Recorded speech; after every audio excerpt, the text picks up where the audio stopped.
Hi guys, it's Reagan and welcome back to another video. Today's video is going to be a rather large reading wrap up. That's right friends, I have 13 books to chat about, so without further ado, let's go ahead and dive right in. The first book I have to chat about was one of my most anticipated releases for the first part of this year, and that is Grave Empire by Richard Swan. Richard Swan also wrote the Empire of the Wolf series, which is one of my all-time favorite fantasy trilogies to date. He has swiftly become just like one of my new favorite fantasy writers in the space. He has such a fantastic combination of wonderful fantasy writing and horror, and the horror elements in this brand new series by him really brought it to another level. I had a strong sense of unease and just general fear throughout the entire reading experience of this, and honestly, I ate it up. So this is the first book to a new series set in the same world as the Empire of the Wolf, but we are now in a new age where innovation, economic expansion is the name of the game, but there's still many various conflicts between kingdoms and skirmishes on the borders as well. This book follows a couple of main characters. The first is a young man who comes from a wealthy family, and he's entering the military like many middle sons in these families. And essentially the expectation is go serve for a couple years, sell his commission, and go on with his life. But unfortunately for him, he was basically assigned to the far reaches of the empire, to this very remote fort, and very quickly he realized that he's gonna have a difficult time here because everyone essentially is hearing screaming throughout the night and no one can really locate where and why everyone is hearing these noises. Another main character we follow is an ambassador, and she has dedicated her entire life learning about other magical cultures within this realm, but she's never actually left the empire itself until the beginning of this novel, when she basically has to frantically leave, start an expedition with some unlikely individuals, and find answers to a very pressing magical issue by visiting one of these other magical cultures, and it was just amazing. Alongside these two main characters, we also get some perspectives of some devious individuals as well, and honestly, I loved every single second of this first installment. One, the fantasy writing was just fantastic. The additions that the author made to this fantasy world I was already familiar with, great. And I would also say this is a book where you don't need to read the original trilogy first before you dive in. The characters were all incredibly likable, young, kind of on the precipice of their adulthood and having to deal with some very challenging situations. But my favorite element of this was the horror. And I'm not someone who typically loves horror, but this author does religious horror really well in particular. And I just felt like he had elements of unease throughout this entire book. Like I was on the edge of my seat, creeped out, dying to figure out what in the world was going on, and it was such a satisfying reading experience. We also had like multiple plot points to follow and be intrigued by, and just all in all, this was such a fantastic new release. An easy 5 stars for me. I cannot wait for the next installment. I love Richard Swan so much. The next book I picked up was another very exciting winter release, and that was Watermoon. I would describe this book as a romance-forward fantasy story that also has Ghibli vibes. It's a very lyrical and visual experience, and the ambiance and vibes of the story I definitely feel like are the strongest elements. In it, we're introduced to our main character, Hana, and she has been living and working alongside her father in this pawn shop in Tokyo. This is a very unusual pawn shop because customers can come here and sell their deepest regrets. And this pawn shop itself doesn't really exist on our plane, but instead is connected to this larger like dream world that also has different locations and characters living within it. Unexpectedly, one day her father goes missing, and a man enters the pawn shop and basically swears to help her find him. And they basically set out on an adventure together to try to save her father. And I would say this book is just a very beautiful experience. The vibes are definitely there. Again, I loved the different settings and locations in this dream landscape that we got to visit. The writing style has this really lovely sort of detached feeling to it, which I really appreciated, but I still feel like the romance that's centered in this book was quite endearing too.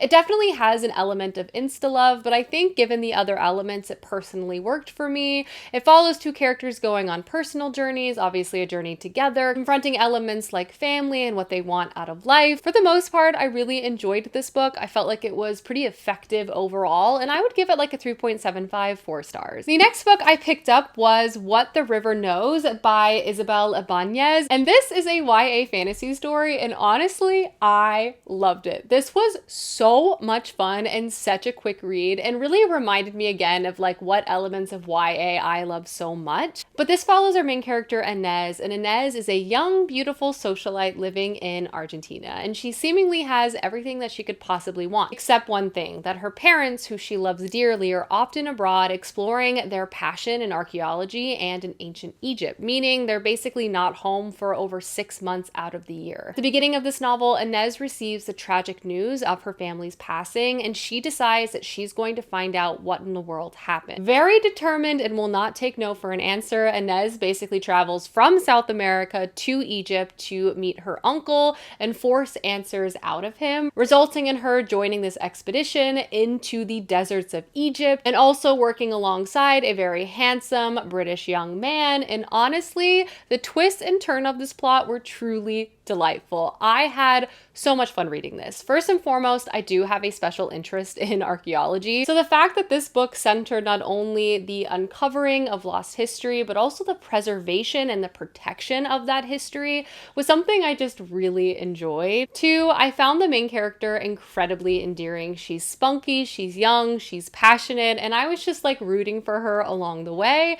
And lastly, the plot was just incredibly engaging. There is family elements, action, obviously the ties to ancient Egypt itself. It was honestly just a blast. I read this book in like a 24-hour period. I can't wait to check out book 2, and I would highly recommend this, especially if you love YA novels. I would give this like a 4.25 out of 5 stars. The next book I picked up was a weird one, and that was Annihilation by Jeff Vandermeer. I'm kind of on a bit of a Jeff Vandermeer journey this year, and I finally picked up this very beloved novel. This is the first book to a sci-fi series by this author, and it was a strange one. Essentially, there's an area known as Area X, which has been unexplored and separated from humanity now for a very long time. However, though, humanity has tried to figure out what's going on, and they have sent many expeditions into this area. All of them, though, resulted in failure for a variety of different reasons. Now, though, we are following a new group of women venturing into this space, and they all come from different backgrounds. We have a psychologist, a surveyor, an anthropologist, and our main character who is a biologist. And we basically see them enter this space. And all in all, I would say I really enjoyed this book. It's weird and a very unclear reading experience. So if you don't mind reading something that's kind of a journey in its style, where you're sort of just trying to piece together what in the world is going on the entire time, this could be a great book for you. I honestly feel like going into this knowing as little as possible will create the best reading experience, because it's rather strange, not only in the delivery of the story itself, but just simply put, the events that happen within it. It is thrilling, there are twists and turns, it's rather violent and just like very thought-provoking, which is how I would describe Jeff Vandermeer's writing in general. I liked this quite a bit. I'm looking forward to checking out other books that exist within this series, though I've heard those are more of a mixed bag in terms of reception, but I would give this a 4 out of 5 stars as well. The next book I picked up was my IRL book club select, and that is The Long Island Compromise, and this is a literary fiction family drama story that I actually loved. I wasn't really sure how I was going to feel about this book going in, but it really captured my attention, and I honestly could not put it down. This is definitely a 50-50 book. It's going to land for you, or you're going to absolutely hate it because the characters are so unbelievably insufferable. But to take a step back, this is a story that centers one family. And this family was rocked by a very serious event in the 80s when the father of this family was kidnapped, held for ransom, and then ultimately returned to the family a few days later. And they all had to reckon with the reality that the husband was kidnapped for his wealth, but ultimately also saved by his wealth. What we come to very quickly understand is that this event traumatized everyone in the family in different ways, and everyone is still very much dealing with the consequences of this one singular event to present day. Structurally speaking, this book is organized with each main figure within the family getting like a chunk of the story itself. Primarily, we're following the 3 siblings, how they were all impacted growing up by this event.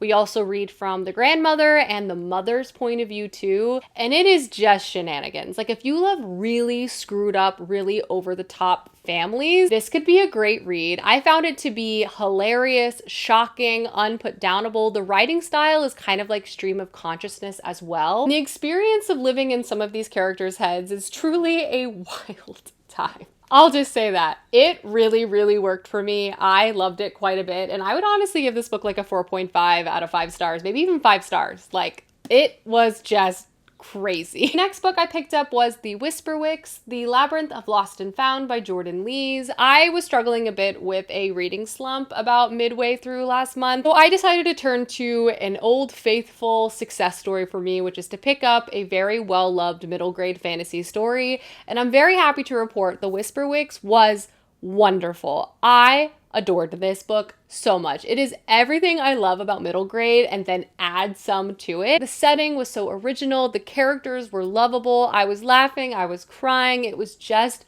great. But this follows our main character, Benjamin Creek, who is 11 years old and a very serious young man who also very much believes in science and not magic at all. He's also going through a rather rough time as his parents are having difficulties in their marriage, and he's worried that they might separate. His life is further turned upside down when a doll appears on his bed one day that ultimately leads him to a doorway that transports him to another world. This world, which kind of gives like Victorian era England city vibes, is very interesting. Not only is it full of all different types of people, but it also exists as a massive maze. Meaning, if you go beyond just the initial streets of like where you live and grew up and go to work, you might never be able to find your way back again. From here, our main character meets our other main character, Elizabella, who is struggling with the recent disappearance of her twin brother, and they basically go on a quest together to try to find him and also help our main character find his way back home. This book is full of trials and tribulations, but it also has such a lovely emotional core to it that again just really plucked at my heartstrings. The writing style was engaging and imaginative.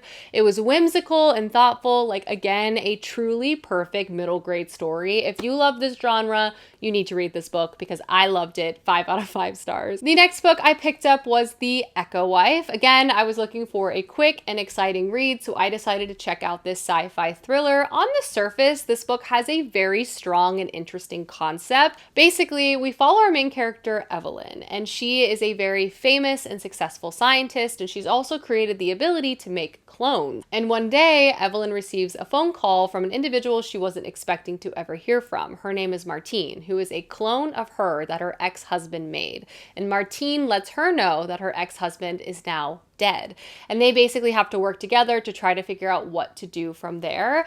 I feel like this book is interesting. Again, conceptually, it has a very strong idea, but I did feel at times it was a bit slow in its execution. I felt like it had the beginnings of some really interesting contemplation, the idea of personhood, being a woman in our society, being a woman in science, the idea of existence and how you have many different branching off points that ultimately make up who you are in the end. So like there can be different versions of you based on different scenarios. So I would say like overall it was good. I liked the ideas. I liked a lot of the inputs, but the execution just wasn't entirely there for me. For such a short book, it just was kind of a slower read, and it wasn't just because of my reading slump. I think if the idea sounds interesting to you, it could definitely be worth the pickup, but it isn't a book I would necessarily like shout about from the rooftops, and I would probably give it like a 3 out of 5 stars. If you like clones, maybe check it out. If not, maybe give it a pass. The next 2 books I read were both a part of the same series. The first one is Before Your Memory Fades, and I also read Tales from the Cafe, both by Toshikazu Kawaguchi, with the first one being in the series called Before the Coffee Gets Cold. I have become incredibly endeared to this series. I feel like it's the perfect balance of bitter and sweet. In it, we're essentially introduced to this coffee shop in Tokyo, and here patrons have the opportunity to travel back in time, but there are a lot of rules and constraints to the ability to travel back in time, which ultimately prevents a lot of people from actually doing so. Throughout this series, we're not only following the stories of specific patrons who decide to travel back, but also many of the individuals who work and keep this coffee shop running. It is just like so emotional. Again, it is the most wonderful balance of heartwarming and heart-wrenching. I have cried handily in every single installment in this, but I also always leave it with like a new zest for life and a feeling of like hope as well. It's also a series that kind of feels like a collection of short stories because we are zooming in on specific patrons, but there is a thread that carries and connects all of the books as well. And ultimately, the series is very much about the decision to live, and even when you're confronted with great loss, continuing to choose to live is ultimately what those loved ones would want for you. But boy, no matter how many different ways you encounter that message, it's gonna hit you hard every single time, which is why I cry reading this. But I have loved both of these. I feel like I liked Before the Coffee Gets Cold, but I loved books 2 and 3, and I wonder if it was kind of like a time and place element for me. The writing style is also like very straightforward in a way that I really love and is very true to Japanese literature that I also just really like. Honestly, I'd give both of these books like 5 out of 5 stars. They were wonderful. Speaking of a wonderful read, the next book I read was The Vanished Birds by Simon Jimenez. I somehow lost the dust jacket, so enjoy this photo I'm going to put up. Say I had high expectations going into this book is a bit of an understatement because Simon Jimenez also wrote The Spear Cuts Through Water, which simply put is one of the best fantasy books I have ever read. So I was really hoping to love this sci-fi story, and I'm so happy to report that yes, it was fantastic. And again, sort of bridging this wonderful combination of literary fiction and genre fiction, in this case sci-fi. This is definitely a more character-focused, slower moving sci-fi story, but it was still very true to the genre itself and did have some very explosive and unexpected moments to it as well. But for the most part, it has a quiet contemplation to it and an emotional weight to it that was just stunning. But in this story, we're introduced to our main character, Nia. And Nia is a captain of a spaceship that basically results in her losing out on large swaths of time. Basically, a short period of time will pass for her and her crew, but decades will pass out in the real world, resulting in kind of a lonely existence with most of her loved ones kind of outliving her very quickly, where she sort of stays in a stationary position. Everything sort of changes in Nia's life, though, where she unexpectedly comes across a young orphaned boy whose only means of communication is through a flute. And so begins a story of found family and love that begins to grow. However, though, the expanse of the story is actually much broader than you would expect kind of going into it. Alongside Nia's chapters, we also have these very long, very beautiful chapters, including other characters that kind of intersect with this larger story, creating this tapestry of experience that I just loved. And seeing how all of these different storylines ultimately connected throughout the course of this narrative was just so good. And because of that, yes, I would also give this book 5 out of 5 stars. Like, again, like and read if you want to cry. And then the last few books I have to show off are both part of the romantasy section of my recent reading. The first is The Ragpicker King by Cassandra Clare. I have gone on and on and on about this series, but truth be told, it is just my current favorite releasing romantasy-esque series. To me, it is the perfect balance of like well-written fantasy plot and romance with multiple romantic plot lines to follow. It is just delivering for me on all fronts. This is actually the second book in the series and was recently released. The first one is called Swordcatcher. This fantasy series is set in a city called Castellane, and this kingdom is very rich in trade, but given their smaller landmass, does not really have a standing army and also kind of lacks in natural resources, resulting in a complicated political landscape for our characters. One of our main characters we follow is named Kel, and he is someone called a sword catcher. Essentially, he's able to impersonate the crown prince and replace him in dangerous situations and possibly even catch a sword on his behalf. We also read from the crown prince's point of view. We're also introduced to a figure named Lynn, who is from a cultural group which is very ostracized in this fantasy world, but does have access to magic, and she dreams of becoming a healer. But there are so many other characters we get to know too as well, from nobles to other thieves that exist within this land. I love this series. One, the romantic pacing is just too good. Cassandra Clare brings her talents from her YA fantasy series, where she absolutely ruins your life, to this series as well, and boy, did I eat it up. I also really appreciated her world building, and just like the city of Castellan is really interesting. There's lots of different power players and dynamics at play, and so many things caught me by surprise. I was just entertained on all fronts. And I will be waiting on the edge of my seat for the next book to come out because it was just like so fun, okay? 5 stars. And then the last 2 books I have to show off are both from the same series, and that is the Bridge Kingdom series by Daniel L. Jensen. I read the first 2 books, or the first like duology that exists within this series. The first one is called The Bridge Kingdom, and the sequel is called The Traitor Queen. This is a very beloved series on Book Talk, and I have read other books by Daniel L. Jensen, so I went in a little nervous, but I'm happy to report that overall I did like this. Again, another great romantasy option with well-written fantasy plotline, like nothing mind-boggling. I would say Swordcatcher by Cassandra Clare is better in that department, but this was coherent and comprehensive, and I had a good time reading it, with also lots of yearning, great romantic pacing between our 2 romantic leads. But to take a step back, this basically follows our main character, Lara, and Lara is a princess, but she's also been raised her entire life to be an assassin. Lara, out of all of her sisters, was essentially chosen to marry their rival kingdom's ruler. And there has been conflict between these 2 kingdoms for essentially Lara's entire life.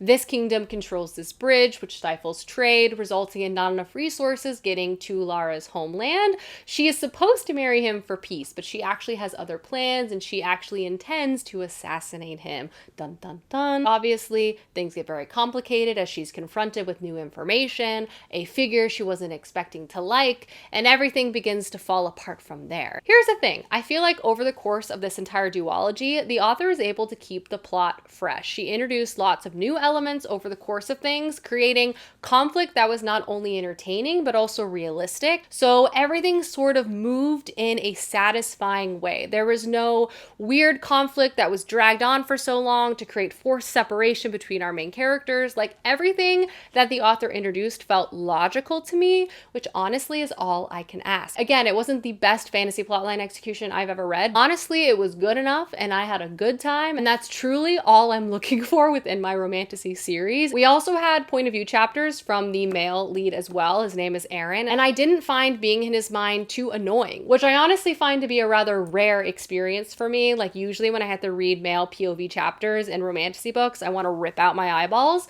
but he passed the test. Like, slay king. Honestly, loved Lara, loved Aaron. This was a great time. I flew through both of these books. Would recommend, especially if you like romantasy. And I would give both of these probably like a 3.75 out of 5 stars. Alrighty guys, those are all the books I have read recently. Please let me know below some books you have gotten to that you've loved, as I would love to know. And I will see you guys soon with another video soon. Goodbye.